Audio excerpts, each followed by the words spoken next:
Bismillahirrahmanirrahim. Assalamualaikum warahmatullahi wabarakatuh. Bismillah, alhamdulillah, wa la ilaha illallah akbar, wa la hawla wa la quwwata illa billah al-aliyyil azim. Murid Seribas LP, Seribas Prima. Ini merupakan video pengajaran bagi subjek fiqh, tajuk puasa. Okey, apa khabar semua? Alhamdulillah. Kita akan teruskan pembelajaran kita. Yang ini merupakan pembelajaran kita yang dah lepas. Sebelum ni kita dah belajar pasal zakat. Dan sebelum juga Ustaz dah berikan kamu tajuk pasal puasa. Okey, pada minggu lepas. Yang ini Ustaz dah tunjukkan kamu. Ustaz dah recap juga sebelum kita masuk bab yang baru. Okey, ini kita dah belajar sebelum ni. Apakah pengertian puasa? Puasa menahan diri daripada sesuatu. Okey, menahan diri daripada makan dan minum dalam perkara yang boleh membatalkan puasa. Memulai daripada terbit fajar shadiq sehingga terbenam matahari.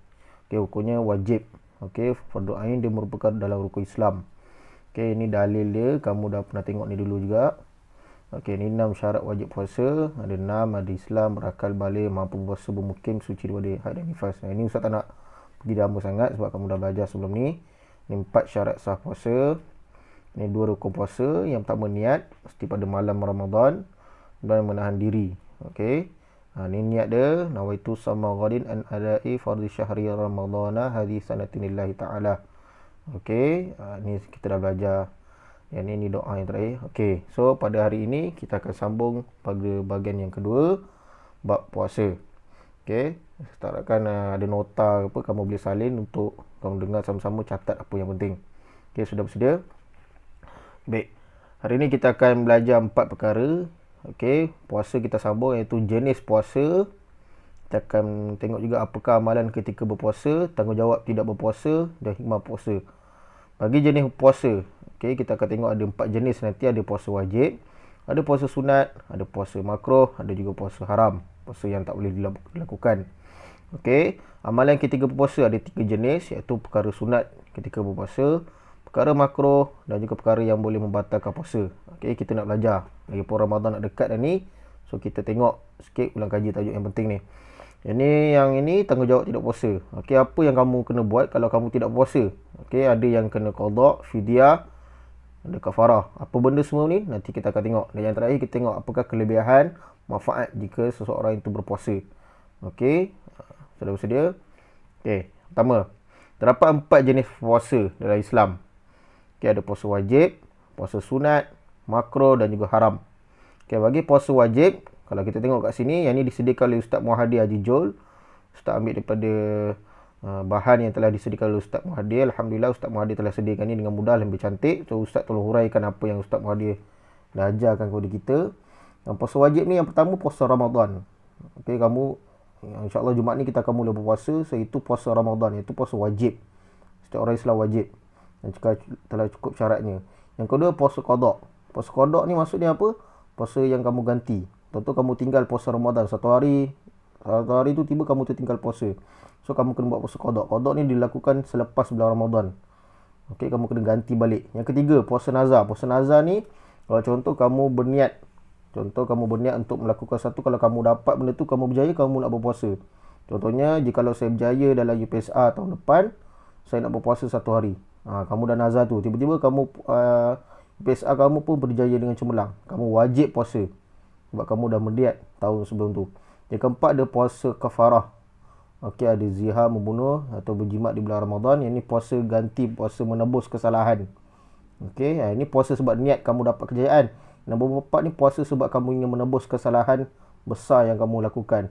Yang kelima puasa dalam haji dan umrah, iaitu ganti sembelih fidyah.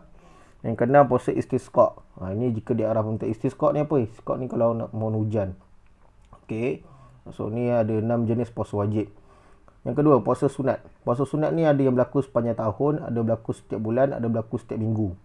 So setiap tahun kamu tengok ada hari Arafah, hari Tasu'a, hari Ashura, ada 11 Muharram, ada 6 hari pada bulan Syawal, puasa 6. Puasa pada bulan-bulan mulia. Okey, 7 ataupun 10 hari pertama pada bulan Zulhijjah. Dan yang 8 puasa-puasa lain. Yang seterusnya jenis puasa sunat ada puasa yang setiap bulan, iaitu hari-hari putih, 13, 14, 15 hari bulan. Ni hari bulan Islam bukan hari bulan Januari. Contoh sekarang bulan April, 13 April kamu puasa sebab hari putih. Salah. Okey, ni hari bulan Islam, Muharram, Safar, Rabiul Awal dan seterusnya. Dan juga ada juga hari-hari hitam, iaitu 28, 29 dan 30 setiap bulan. Ini pun sama bulan Islam. Okey, dan puasa sunat jenis ketiga yang ada setiap minggu, iaitu berlaku pada hari Isnin dan Khamis. Hari Isnin dan Khamis kita digalakkan berpuasa. Okey, Nabi SAW dia suka berpuasa pada hari Isnin dan juga Khamis. Dan juga jenis puasa yang boleh lakukan setiap minggu adalah puasa Nabi Daud. Nabi SAW pernah sebut Nabi Daud ni dia suka sehari berpuasa, sehari berbuka. Ini Nabi benarkan kalau mana-mana umat je nak lakukan. Okey, ni puasa sunat. Puasa yang jenis ketiga iaitu puasa makruh. Ni hukum dia makruh. Dia tak haram tapi dia makruh. Okey, maksudnya contoh yang pertama hanya hari Jumaat. Maksudnya kamu puasa hari Jumaat je. Kalau kamu tak nak jadikan dia makruh, kalau kamu nak puasa hari Jumaat, kamu sama ada kena puasa Jumaat dan Sabtu. Okey, ataupun Khamis dan Jumaat. Itu elakkan dia makruh. Kalau kamu puasa hari Jumaat sahaja, okey, ataupun hari Sabtu saja ataupun hari Ahad saja, dia jadi makruh. Kalau nak puasa hari Jumaat agak boleh, tapi kamu kena pairkan dia, pasangankan dia, sama ada Khamis Jumaat ataupun Jumaat Sabtu. Okey, yang kedua setahun penuh. Ni hukum dia makruh. Kalau kamu nak puasa sangat, setahun tu kamu puasa. Okey, boleh jadi makruh jika menyebabkan hak sunnah yang lain. Contoh, kamu puasa banyak sangat menyebabkan kamu tak nak adik ke sekolah sebab kamu penat. Tak boleh yang tu. Okey, kamu penat sangat puasa sampaikan kamu malas buat kerja kat rumah. Mak ayah tolong, tak nak. Okey, so tak boleh macam tu. Yang keempat, jenis puasa yang haram. Okey, ada haram dan sah, haram dan tidak sah. Okey, haram dan sah maksudnya puasa isteri tanpa izin suami. Okey, puasanya haram tapi dibuat pahala tu sah tak sah. Okey, dan yang kedua puasa hamba tuan. Ni sekarang zaman ni tak ada hamba. Okey, tapi dia sama macam konsep tadi. Okey, isteri kalau nak puasa boleh tapi dia mesti minta izin daripada suami. Puasa sunat lah. Puasa sunat. Tapi kalau puasa-puasa wajib ni tak perlu minta izin.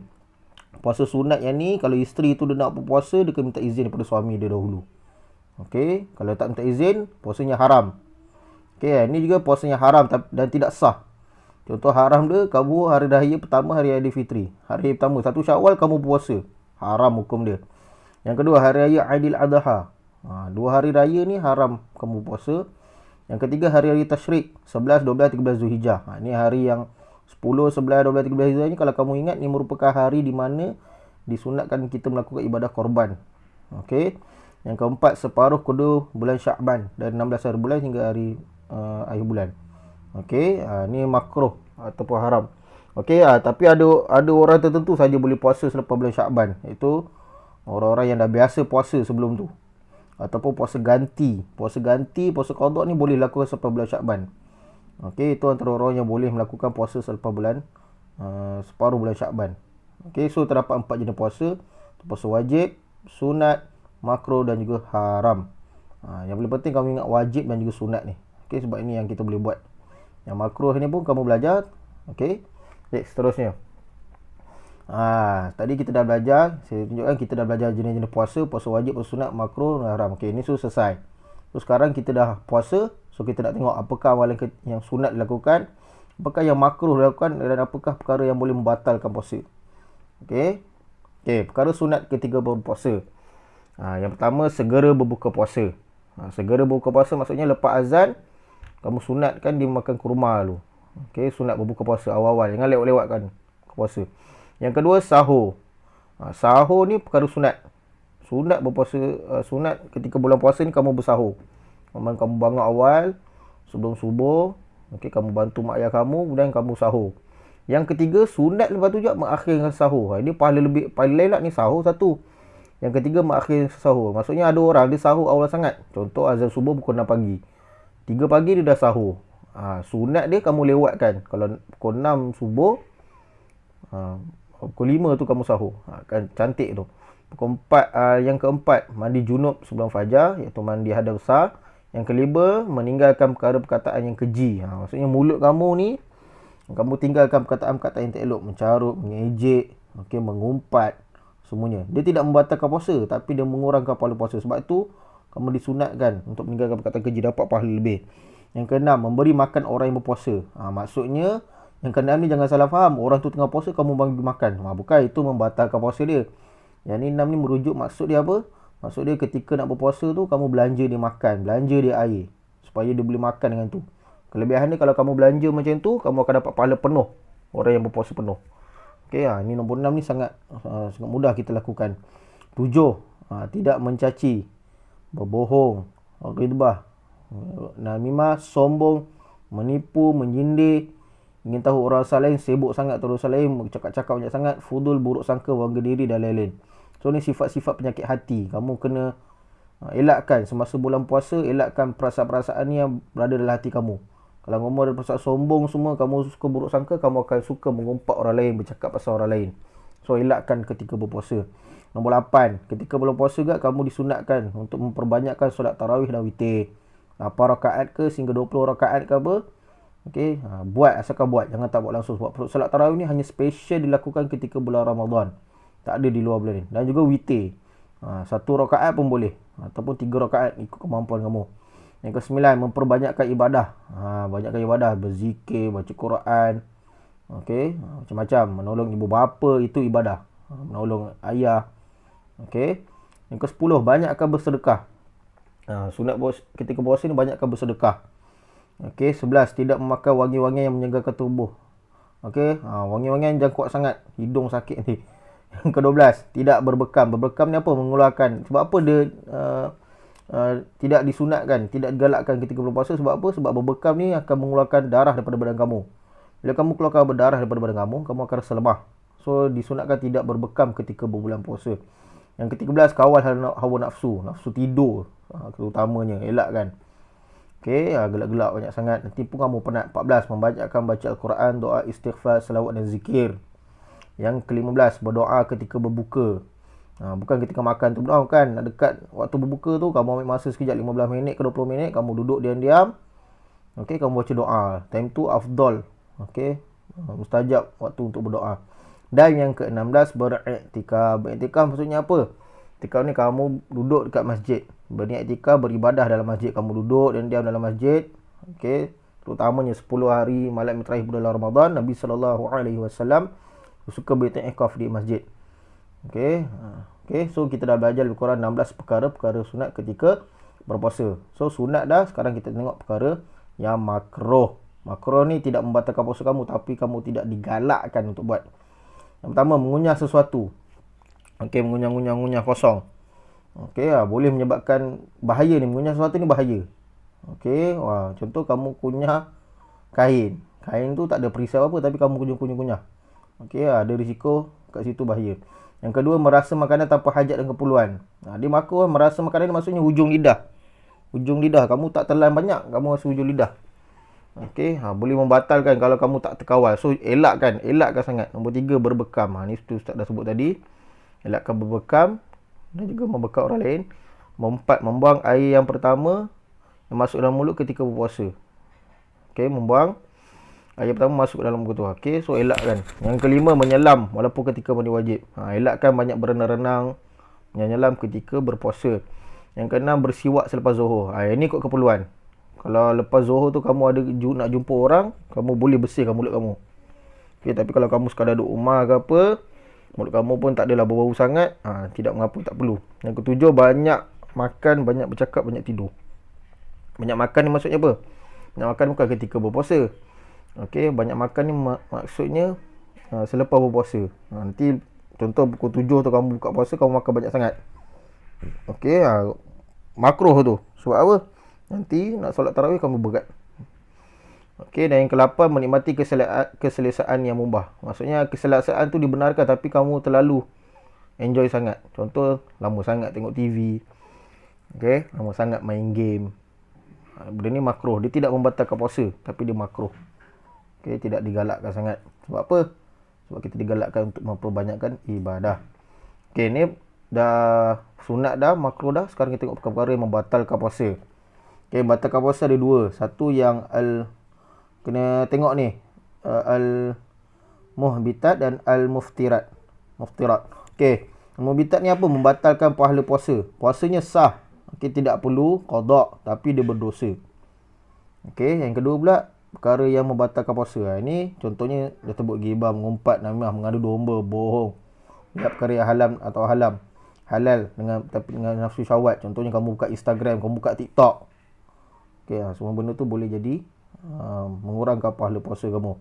Sumpah palsu, perkataan dan perkataan keji. Dan yang kedua ni, al-muftirat ni perkara yang membatalkan puasa. Puasa tidak sah, dah wajib ganti kan. Wajib qada ni ganti. Okey, sekarang kita tengok perkara yang batalkan puasa. Okey, ada banyak. Okey, ada lebih kurang 9 perkara. Yang pertama, perkara yang batalkan puasa, masukkan sesuatu ke dalam 5 rongga. Itu rongga mulut, hidung, telinga, kubul dan dubur. Mulut ni telan batal. Telan alio. Telan alio boleh. Okey, dengan syarat alio ni tidak membatalkan puasa kalau kamu telan alio sendiri. Bukan telan alio orang lain. Batal puasa. Dan alio tu masih dalam mulut. Bukan di dalam luar betul kamu sedut. Contoh kamu keluarkan kahak. Kahak tu sebahagian daripada alio, kamu keluarkan betul kamu keluar daripada mulut, kamu telan balik. Batal puasa kamu.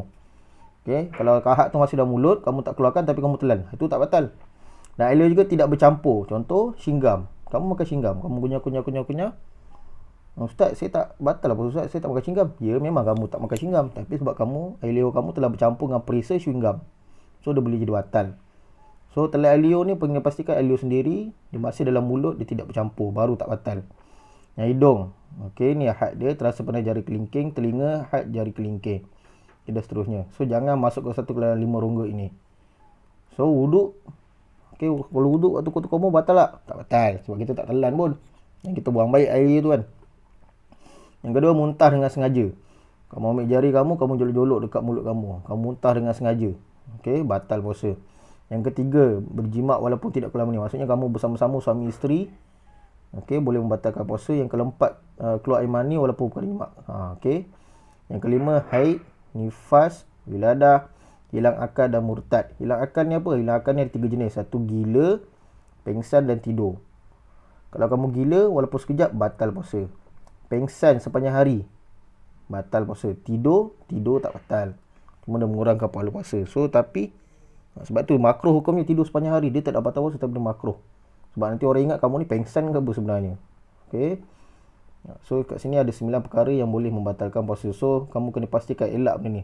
Sebab bila kamu sengaja melakukan semua benda ni, kamu perlu ganti balik puasa kamu selepas bulan Ramadan.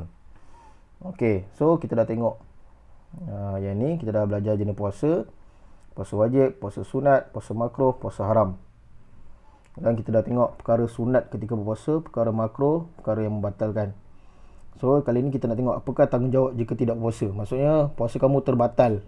So, apa kena buat? Tak boleh puasa batal, kamu buat tak tahu saja. Okay, so kita nak tengok yang ini sekarang.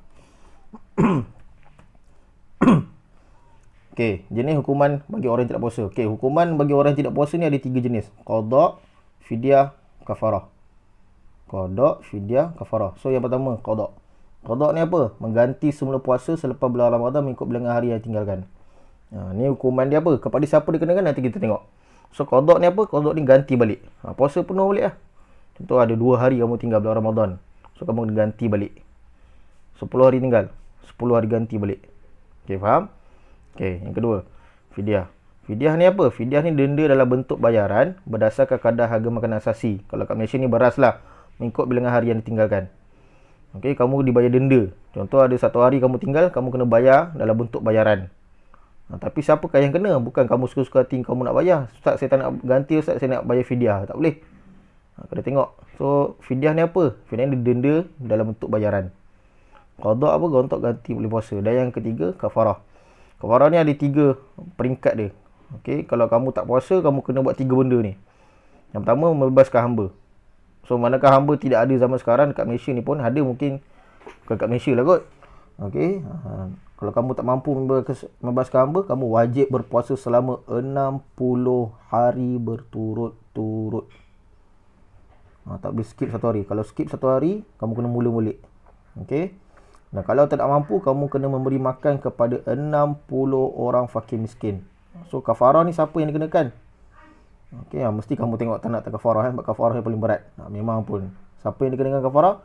So, kita akan tengok lagi. So, ada 3 jenis hukuman. Ada qada, itu ganti balik puasa, fidyah, bayaran denda, dan kafarah, 3 benda ni.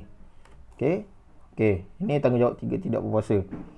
Okey, yang pertama, wajib qada. Qada tu apa? Ganti kan. So, orang yang kena ganti saja puasa dia. Orang yang sakit.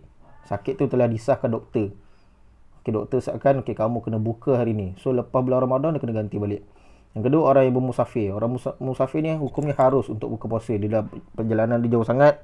Dia tak larat. Okey, dia boleh buka puasa pada bulan Ramadan. Orang bermusafir, kamu tak boleh. Kalau kamu musafir tak apa.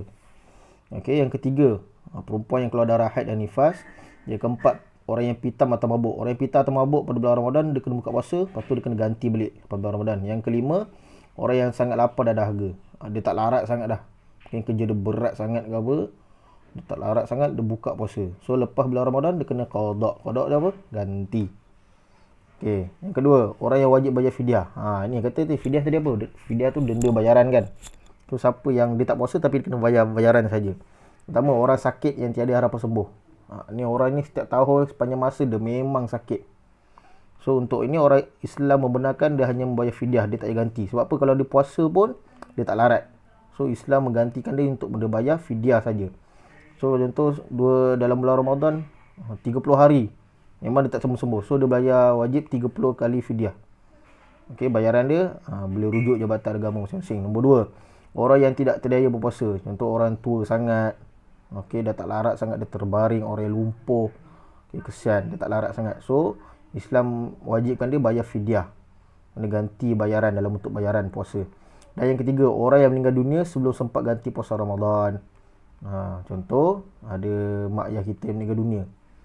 Okey, atau bulan Ramadan sebelum tu dia puasa tapi nak dekat puasa tahun selepasnya dia meninggal dunia. So kita gantikan dia fidyah, kita bayarkan bagi pihak dia. Okey, yang ketiga, orang ni dia wajib qada dan fidyah. Dia tak puasa tapi dia kena bayar, dia kena puasa dan juga dia kena bayar. Dia kena buat dua. Ni buat satu je kan. Ni buat satu-satu. Nah ini dia kena buat dua-dua. Wajib qada dan juga fidyah. Okey, siapa yang pertama? Perempuan yang mengandung atau menyusukan anak kerana bimbang kesihatan dirinya. Okey. Yang kedua, orang yang belum menggantikan puasa sehingga tiba Ramadan berikutnya. Dah tunggu bertahun-tahun tak ganti puasa, so dia wajib qada dan juga fidyah.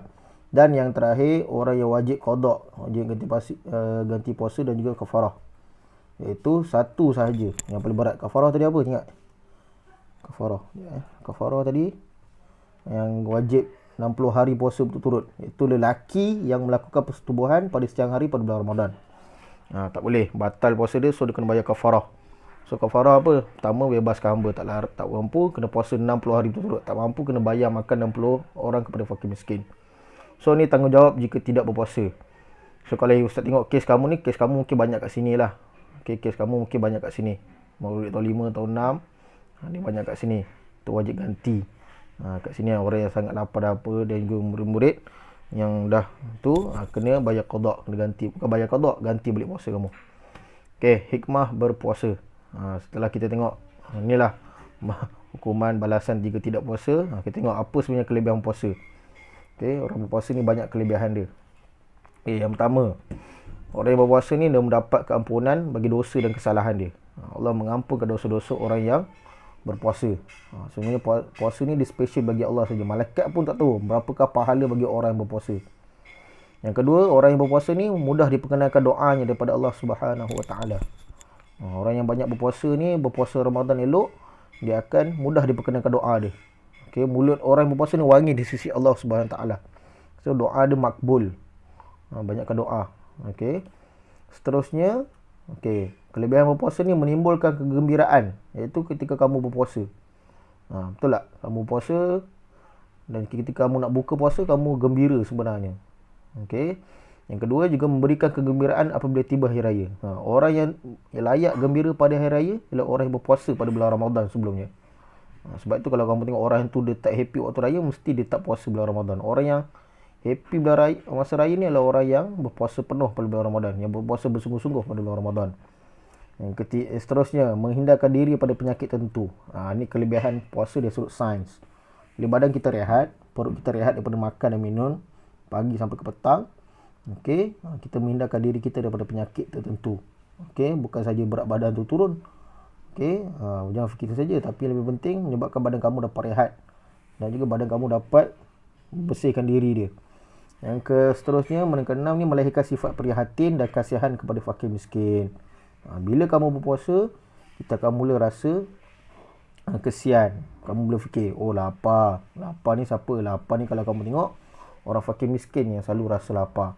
So kamu pun boleh berfikir, alhamdulillah selama ni sebenarnya cukupnya rezeki Allah bagi. Puasa ni pun sekejap saja, pagi sampai petang saja. Okay, malam dah boleh buka. Ada orang kat luar sana sampai pagi makan pun tak tahu bila boleh makan ke tak. Kamu sebenarnya makanan tu dah ada, cuma tunggu masa je kan. So bila kamu puasa, kamu akan mula lahirkan sifat-sifat yang akhlak-akhlak yang terpuji dalam diri kamu. Dan yang terakhir, orang yang berpuasa ni mendapat pelbagai ganjaran di sisi Allah Subhanahu Wa Taala. Okey. Nanti dekat syurga nanti ada satu pintu khas. Itu pintu Ar-Rayyan. Pintu Ar-Rayyan ni apa? Pintu yang khas Allah buka untuk orang-orang yang berpuasa sahaja. So, itu salah satu kelebihan ganjaran daripada Allah Subhanahu Wa Taala di akhirat kelak. Okey, so Ustaz nak pesan kepada kamu, marilah kita berpuasa elok-elok. Okey, bila puasa pastikan diri kita tak melakukan perkara-perkara yang boleh membatalkan puasa. Okey, ni yang risau-risau ni membatalkan puasa. Kamu banyak bercakap, main game, okey, banyak tidur. Okey, so elakkan. Okey, so banyakkan perkara-perkara yang ini. Okey, solat tarawih, baca Quran, baca doa. Okey, memberi makan orang yang berpuasa, ada duit sikit ataupun kamu sedekah kepada orang susah. Okey, banyakkan berdoa ketika berbuka. So secara keseluruhan dia, inilah yang kita dah belajar pada hari ini, iaitu jenis puasa, amalan ketika berpuasa, tanggungjawab tidak puasa dan juga kelebihan ataupun hikmah berpuasa. So Ustaz harapkan apa yang Ustaz sampaikan ni semua murid boleh faham. Dan selepas kamu tengok video ni, kamu dah boleh jawab kuis yang telah disediakan. Okey, sekian, wabillahi taufiq wal hidayah. Assalamualaikum warahmatullahi wabarakatuh.